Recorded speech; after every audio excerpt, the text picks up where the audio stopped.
Jesus disse: a paz esteja convosco. Como o Pai me enviou, também eu vos envio. E depois de ter dito isso, soprou sobre eles e disse: recebei o Espírito Santo. A quem perdoardes os pecados, eles lhes serão perdoados. A quem não os perdoardes, eles lhes serão retidos. Palavra da salvação. Glória a vós, Senhor.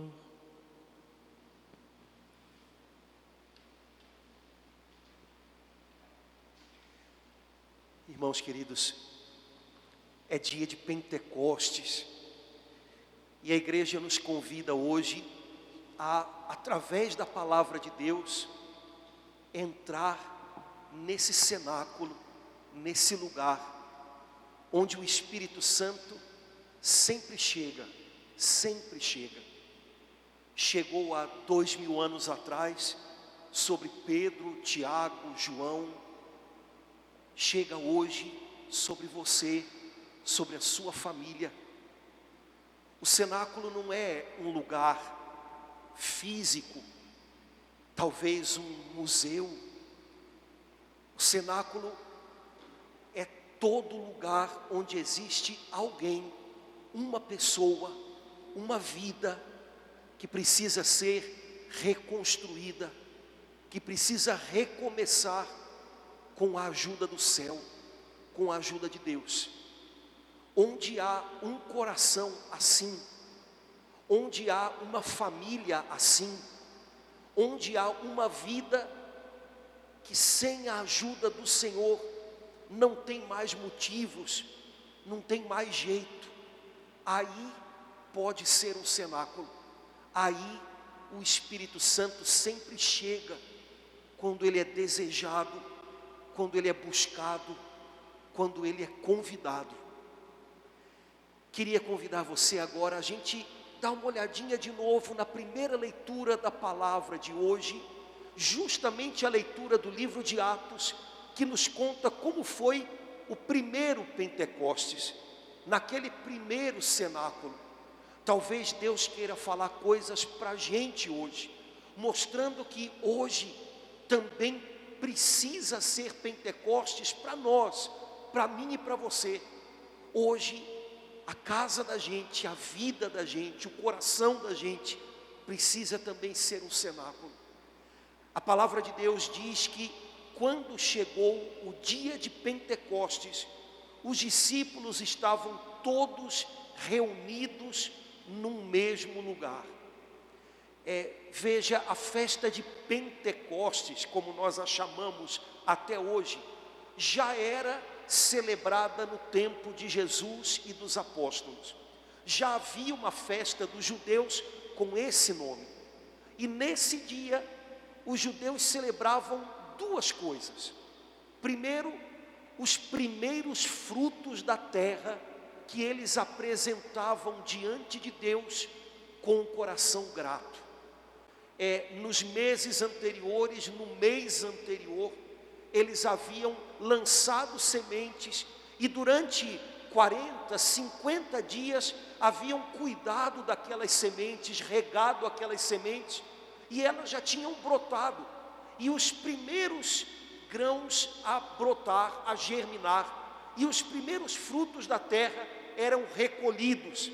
E conforme o costume dos judeus, eles iam até o templo em Jerusalém e balançavam aqueles frutos, e balançavam aqueles feixes com os primeiros frutos diante do Senhor, como que para mostrar: Senhor, está vendo?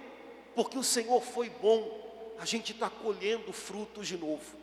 Porque o Senhor foi bom, a nossa terra fez brotar verde de novo. A segunda coisa que os judeus celebravam na festa de Pentecostes era o presente que Deus havia dado a eles no Monte Sinai, a sua lei, os seus mandamentos. Os judeus chamavam a sua história com Deus de aliança. Era desse jeito que eles viam as coisas. Os judeus não pensavam que a sua história com Deus era uma escravidão e que Deus talvez fosse um patrão duro. Não. Os judeus chamavam a sua história com Deus de aliança, como um casamento. E eles consideravam que o presente do noivo à sua noiva, o presente de Deus a Israel, no dia do casamento, enquanto Moisés estava lá no alto do Monte Sinai, tinha sido a sua lei. Os judeus entendiam que quando eles liam aqueles mandamentos, eles estavam lendo o coração de Deus, lendo o coração do seu amado noivo, que tinha trazido para eles a chance de viver uma vida diferente. Essas duas coisas os judeus celebravam no dia de Pentecostes. Nesse dia, cerca de 120 discípulos de Jesus estavam reunidos num mesmo lugar. Mas olha, eu vou ser bastante franco com você, eu acho que o ambiente naquele lugar não estava nada legal. Primeiro, a Bíblia diz que eles estavam reunidos num lugar com portas e janelas fechadas por medo. Jesus tinha sido morto 50 dias atrás, e apesar de eles terem visto Jesus ressuscitado, eles ainda pensavam: o que fizeram com ele, podem fazer conosco. Eles estavam trancados num lugar, debaixo de um jugo terrível, chamado de medo. Se você já sentiu medo de as coisas darem todas errado, medo do dia de amanhã, medo de você mesmo, das suas fraquezas, você sabe que o medo é como se fosse uma escravidão que põe os pés sobre o coração da gente e não deixa a gente dar passos, e não deixa a gente prosseguir. Era desse jeito que os discípulos de Jesus estavam lá dentro. Além disso, todos eles sabiam que nos últimos tempos eles tinham fracassado. E talvez um olhasse para o outro lembrando dos fracassos. Não esqueça de que quando Jesus mais precisou dos seus apóstolos, todos eles fugiram. Também Pedro fugiu. Eu acho que um olhava para o outro e imaginava: você, hein? Talvez alguns olhassem para Pedro pensando: como ele quer estar à nossa frente, se a gente sabe que ele até disse que nem conhecia Jesus. Um devia olhar para o outro e lembrar dos fracassos, e possivelmente cada um deles lembrava muito bem dos seus fracassos. E isso não é nada gostoso, não é nada bom. Como confiar em alguém que a gente sabe que é tão frágil como a gente? Como olhar para dentro da gente e não deixar os nossos erros, os nossos fracassos impedirem a gente de tentar de novo? Pois esse era o clima lá dentro. Enquanto lá fora as pessoas iam ao templo e levavam os feixes com os frutos, os primeiros frutos da terra, e balançavam os frutos para o Senhor, dizendo: olha, Senhor, porque o Senhor foi bom, porque o Senhor nos deu chuva, olha aqui, nós agradecemos, os frutos estão crescendo. Enquanto isso, dentro do cenáculo, eles não tinham frutos nas mãos para mostrar, eles não tinham nada nas mãos.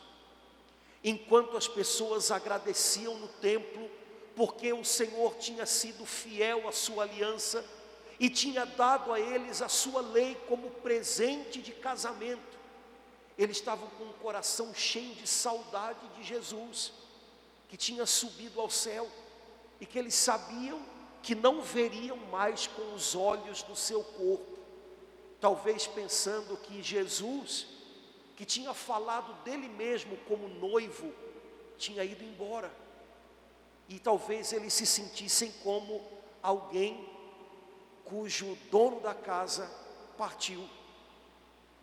Irmãos, se a gente pintar com cores bem verdadeiras como estavam as coisas dentro do cenáculo, é um pouquinho isso, o retrato, o quadro que a gente vai ver. E eu partilho isso com você porque eu acredito que talvez o quadro que a gente pinte sobre a vida da gente hoje não seja muito diferente. Muitos de nós hoje, se tivessem que pintar um quadro no qual ficasse retratada a sua vida, talvez hoje pintariam um quadro muito parecido com esse. Alguns de nós talvez hoje pensem: eu não tenho fruto nenhum nas minhas mãos, eu estou de mãos vazias. Alguns de nós talvez pensem: eu tenho essa sensação de que o dono da casa foi embora. Eu tenho essa sensação de ter ficado para trás. Eu tenho essa sensação de ter sido deixado de lado. Eu tenho essa sensação de cobrança comigo, com os meus erros, com os meus fracassos. E eu olho para quem está do meu lado e sei dos fracassos dessa pessoa e me pergunto como eu posso continuar ao lado dela. E eu também sei do tamanho do medo que eu tenho, medo de que as coisas deem errado. Eu não sei o que fazer, eu me sinto tão inseguro. Talvez hoje, se o quadro da sua vida é esse, é para você que Deus preparou esse dia de Pentecostes, porque o Espírito Santo, ele não vem sobre as pessoas que estão prontas. Eu dei um jeito tão bem dado na minha vida que, olha, Espírito Santo pode vir, está tudo pronto. O Espírito Santo não vem para pessoas prontas. O Espírito Santo não vem para pessoas que mostram para Ele que merecem. Sabe, quando a gente é criança e chega em casa mostrando o boletim com muita nota bonita, esperando que o papai ou a mamãe deem um beijo na gente. Ou então, quando é o contrário, a gente recebe o boletim, mas a gente esconde com medo de que o papai e a mamãe deixem de gostar da gente por causa das notas vermelhas. Às vezes a gente pensa que com Deus é assim, né? A gente vai mostrar para Ele muitas notas azuis e Ele vai dizer: você é o filho que eu queria, o filho nota 10, vou dar a você o Espírito Santo. O Espírito Santo não vem para os filhos nota 10, porque Deus não olha para a gente desse jeito. Aliás, nenhum pai ou mãe, quando olha para o filho, acha que o filho é mais filho porque é nota 10, ou acha que o filho é menos filho porque tem notas vermelhas. Assim também é o nosso Pai do céu. O Espírito Santo não vem sobre aqueles que mostram que merecem. O Espírito Santo vem sobre aqueles que precisam. Esse é o segredo. Aquele lugar, aquele cenáculo, era um lugar cheio de gente insegura, com medo, que não tinha nada nas mãos a apresentar, mãos vazias. Era um lugar cheio de gente que talvez tivesse uma montanha de fracassos nos ombros, e gente que talvez estivesse olhando muito desconfiada uns para os outros, mas era um lugar cheio de gente que precisava de ajuda. As nossas fraquezas não afastam o Espírito Santo. Ao contrário, quando a gente mostra elas para Ele, Ele vem em socorro, porque o Espírito Santo vem sobre aqueles que precisam recomeçar, aqueles que precisam renascer, aqueles que não têm mais fôlego, como a gente rezou no Salmo. Parece que o meu fôlego foi tirado, parece que a minha alma foi tirada, pois o Espírito Santo vem para soprar em você, para devolver sua alma. A gente está vivendo num tempo em que a gente está com medo de uma doença que tira o respiro da gente, né? Quantas pessoas foram para o hospital por falta de ar, mas existem milhões e milhões de pessoas a mais que também estão doentes, muito mais doentes, e que não sentem só uma falta de ar nos pulmões, sentem uma falta de alma, porque parece que o sopro de vida, o respiro, a alma foi tirada. Tiraram a minha alma, pois o Espírito Santo quer soprar de novo dentro de você e te devolver a alma, e te devolver a vida. Ele vem para aqueles que precisam. Não por acaso, os sinais que antecederam a chegada do Espírito Santo foram dois: um vento e um fogo. Um vento que me lembra algo que aconteceu na vida do profeta Elias, que estava escondido numa caverna, esperando que Deus passasse, e veio um grande sopro de vento, como um sinal de que Deus estava perto. Ainda não era a presença de Deus, mas Deus estava perto. Esse vento vem para soprar as cinzas que às vezes estão por cima da vida da gente. Sabe, talvez lá no fundo da gente ainda haja alguma brasazinha, ainda tem um pouquinho de vida, mas tem tantas cinzas por cima que a gente nem percebe. Cinzas são sinal de algo que já ardeu, que já foi quente, mas agora que foi destruído e sem vida. Quem sabe hoje o Espírito Santo não quer vir sobre a sua vida e soprar as cinzas, para mostrar que ainda tem algo vivo lá embaixo. O Espírito Santo depois veio em línguas de fogo, que vieram sobre cada um dos apóstolos. Você sabe que grama verde não pega fogo? Você sabe que, madeira molhada, madeira verde, madeira que ainda tem seiva não pega fogo? A madeira que pega fogo é a madeira seca, são os gravetos secos, é a grama queimada. E o Espírito Santo veio como fogo, como que para mostrar para a gente que Ele consome e transforma num incêndio de calor e de vida aquilo que na gente era só um amontoado de madeira seca, de gravetos sem vida. Sabem, irmãos, o Espírito Santo vem sobre aqueles que precisam e não sobre aqueles que estão bem o bastante. E isso não tem a ver com uma insatisfação tola com a vida, é a insatisfação de quem nunca está satisfeito com nada, né? Ainda que seja algo muito bom.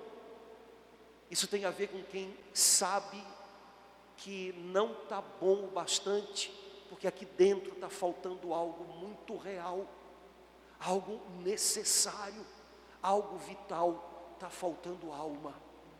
O Espírito Santo vem para esses e sopra um vento forte para expulsar, para tirar de cima da gente as cinzas do que foi destruído e agora é frio.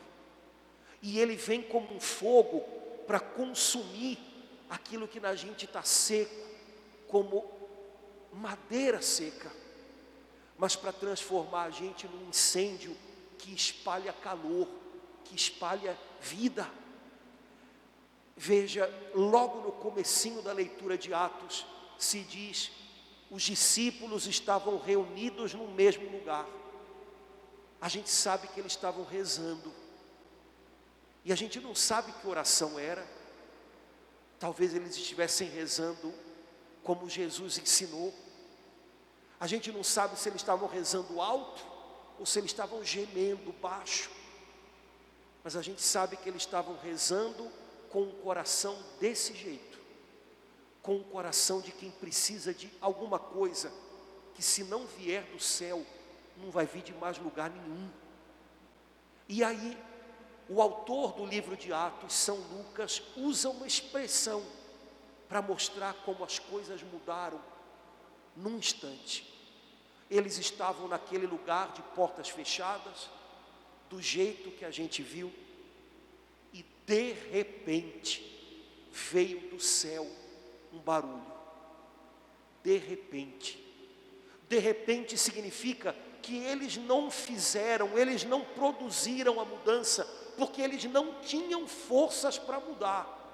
De repente quer dizer que veio do céu alguma coisa que eles não poderiam encontrar em mais ninguém. De repente quer dizer que o que aconteceu não foi fruto do que eles tinham condições de fazer, foi fruto de uma oração sentida que chegou no coração de Deus, e a resposta veio de Deus. De repente, eu acredito que a gente está precisando desse de repente na vida da gente hoje. De repente, a mudança que eu não conseguia está acontecendo. De repente, aquilo que eu não tinha forças para viver, eu estou vivendo. De repente, a resposta que eu não conseguia enxergar de jeito nenhum, eu estou vendo, abriu uma porta. De repente, porque eu orei com o coração sentido e o Senhor está me enchendo com o seu Espírito Santo. Deus pode fazer esse de repente hoje na minha vida e na sua vida. Deus pode fazer as coisas começarem a mudar num instante, hoje. Talvez tudo não mude num instante, mas as coisas podem começar a mudar num instante. O que precisa chegar no céu é a nossa oração sentida. O que desce do céu, de repente, é o que não poderia vir de nenhum outro lugar, de nenhuma outra pessoa. Os apóstolos estavam vivendo um momento duro, estavam num lugar que era um lugar fechado como um sepulcro, mas lá dentro eles oravam. Não deixe de orar. A única coisa que Satanás quer é calar a voz da sua oração. Talvez você esteja dentro de um cenáculo, ainda se sentindo como antes do dia de Pentecostes. Padre, a pintura da minha vida é essa, e a impressão que eu tenho é que o meu cenáculo é um sepulcro. Dentro desse cenáculo, e se for o caso, dentro desse sepulcro, não deixe de pedir: vem Espírito Santo, vem Espírito Santo, me devolve a alma, me devolve o sopro de vida, o motivo para viver, me liberta desse medo que me aprisionou, me salva dessa desconfiança e dessa montanha de fracassos que eu carrego nas costas. Vem Espírito Santo, vem Espírito Santo. A oração sentida que subiu do cenáculo foi o começo da resposta de Deus, mas a resposta veio de repente e veio do céu. Deus pode num momento começar a mudar tudo, de repente, hoje como naquele dia. E a Bíblia diz que os apóstolos ficaram cheios do Espírito Santo, cheios. Eles não ficaram meio cheios, meio vazios. Eles não ficaram um pouquinho cheios, eles ficaram por inteiro cheios do Espírito Santo. Porque o Espírito Santo nunca se dá pela metade. O Espírito Santo nunca se dá aos pedaços. A gente faz isso, né? A gente se dá a Deus, mas guarda alguma coisa nas mãos para ser do nosso jeito. A gente se confia, a gente se entrega a Deus, mas diz para Ele: Senhor, mexe em tudo, menos nisso. O Espírito Santo não, Ele se dá por inteiro. E a quem Ele se dá, Ele enche, porque Ele é Deus, e Ele é maior que todos os nossos limites. Eles foram cheios do Espírito Santo, cheios. E parece que quanto menor a gente é, mais rápido a gente é preenchido. E quanto mais a gente está vazio, mais Ele nos enche. Eles foram cheios do Espírito Santo e abriram as portas daquele lugar. Não tinha mais medo, o medo acabou. E do lado de fora, eles começaram a falar para as pessoas que estavam passando. E por causa da festa de Pentecostes, tinha gente do mundo inteiro em Jerusalém, gente que falava línguas diferentes, e a Escritura diz: cada um entendia o que eles diziam na sua língua. Foi um milagre tanto, mas o segredo do milagre aparece lá no finalzinho da leitura. O assunto do qual os apóstolos falavam para as pessoas eram as maravilhas de Deus. Nós não estamos entendendo eles falarem na nossa língua. Eles não são só galileus lá de junto do lago. Eles são gente simples, eles não falam outras línguas. Mas nós estamos entendendo eles falarem das maravilhas de Deus na nossa língua. Irmãos, um dos frutos de Pentecostes foi que as pessoas começaram a entender, a se entender, porque o alvo de tudo, o foco de tudo, eram as maravilhas de Deus. Assim também acontece na vida da gente. Enquanto o nosso foco é a gente, enquanto o nosso foco é o interesse da gente, a ideia da gente, a mania da gente, o jeito da gente, a gente não se entende. A gente atropela uns aos outros, a gente machuca uns aos outros. Mas quando a gente tira o foco da gente e o nosso foco passa a ser o Senhor, a vontade dEle, o que Ele pode fazer, de repente a gente vai ficando mais perto uns dos outros. Quanto mais perto a gente está de Deus, mais a gente consegue estar perto um do outro e mais a gente consegue entender um ao outro. As pessoas no dia de Pentecostes se entenderam, porque o foco, o assunto era Deus, era o que Deus estava fazendo, não era o que cada um podia fazer, não era o que cada um achava que tinha que ser feito. Todo mundo abriu mão de achar alguma coisa, todo mundo abriu mão de fazer. Eles não tinham nada a fazer, eles não sabiam o que fazer. Por isso eles só podiam falar das maravilhas que Deus estava fazendo. E todo mundo entendeu. Quem sabe hoje não é dia da gente abrir mão de falar do que a gente está fazendo, do que a gente acha que tem que ser feito, e começar a dividir um pouco com os outros aquilo que Deus pode fazer, aquilo que Deus está fazendo na gente. Quem sabe hoje não é o dia de tirar o foco da gente e colocar o foco nele, e aí o coração da gente se enche de esperança de novo, e aí a gente começa a entender o que o outro está falando, e aí a gente começa a falar sem machucar quem está ouvindo a gente, porque o centro é o Senhor, o centro é o Senhor. Onde o Espírito Santo de Deus chega, no cenáculo onde Ele entra, e hoje esse cenáculo pode ser a sua casa e a sua vida, de repente, a gente deixa de ferir e ser ferido com aquilo que a gente diz, e a gente começa a estar mais perto uns dos outros, e se entender mais, porque o trabalho do Espírito Santo é colocar Deus no centro da nossa vida. E quando Deus tem um lugar que é só dele, todo o resto começa a girar perfeitamente. Todo o resto vai para o lugar, e a confusão que reinava na vida da gente vai embora. Naquele dia de Pentecostes, 5.000 pessoas aceitaram o Evangelho de Jesus e depois voltaram para sua casa. Alguns foram para Roma, outros foram para a Mesopotâmia, outros foram para a Líbia, e levaram o Evangelho de Jesus dentro deles. Ao final daquele dia de Pentecostes, os apóstolos tinham 5.000 vidas, 5.000 almas, 5.000 corações, para levantar diante do Senhor e dizer: Senhor, agora sim, a gente tem frutos para te agradecer. O Senhor regou com o seu Espírito, o Senhor revolveu a terra da nossa alma, o Senhor plantou e o Senhor fez crescer.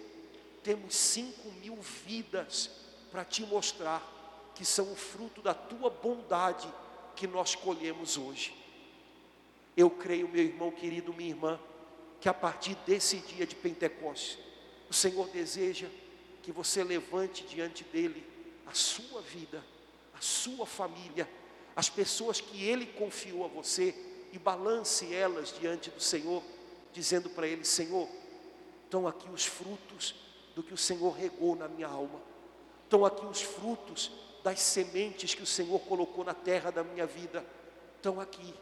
O teu Espírito Santo tem vindo, Ele tem me enchido e Ele não tem faltado, e por causa da tua bondade, a minha vida está valendo a pena, a minha vida tem dado frutos, o Senhor tem feito bem a muitas pessoas através de mim. Não esqueça do bem que o Senhor quer fazer a muitas vidas através de você. O trechinho da primeira carta aos Coríntios que a gente ouviu hoje diz que o Espírito Santo quer se manifestar de uma maneira especial, particular, através de cada pessoa que há na terra. E eu tenho certeza absoluta que a única coisa que o inimigo quer é impedir que o Espírito de Deus se manifeste aqui na terra através de você. Por isso ele tenta te amarrar, ele tenta te calar, ele tenta te amedrontar, ele tenta te afundar na mágoa, na tristeza pelo que deu errado. Não deixe o inimigo fazer isso. O Espírito Santo de Deus quer se manifestar aqui na terra de um jeito que é só dele e seu. O Espírito Santo quer mostrar um pouco de quem ele é, das riquezas dele aqui na terra, através da sua vida. Nunca deixe de acreditar nisso. Nunca. Mas e as minhas fraquezas? Mas e os meus erros? Mas e o que eu já vivi?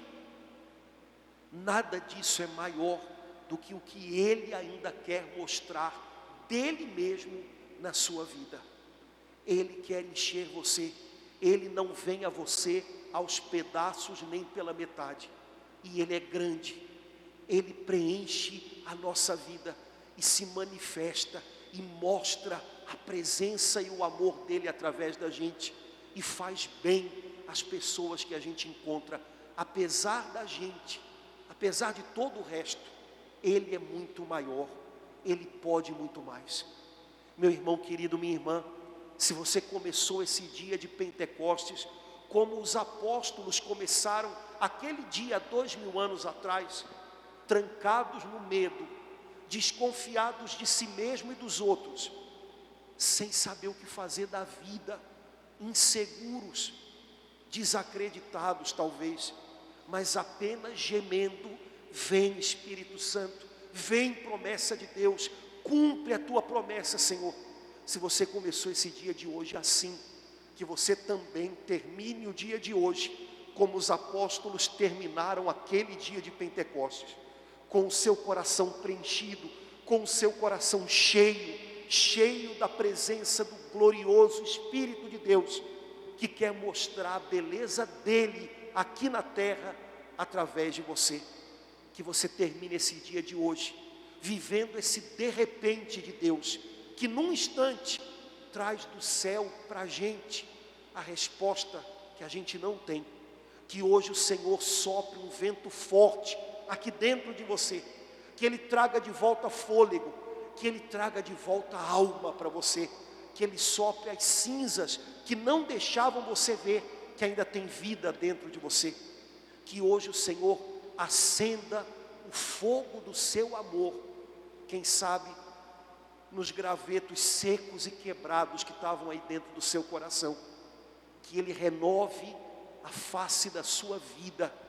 Hoje é Pentecostes, hoje o Espírito de Deus pode todas as coisas, e de repente Ele pode nos fazer ressuscitar, como um dia fez com Jesus. Vamos ficar de pé, vamos renovar a nossa profissão de fé, com toda a igreja, rezemos juntos. Creio em um só Deus, Pai Todo-Poderoso, Criador do céu e da terra,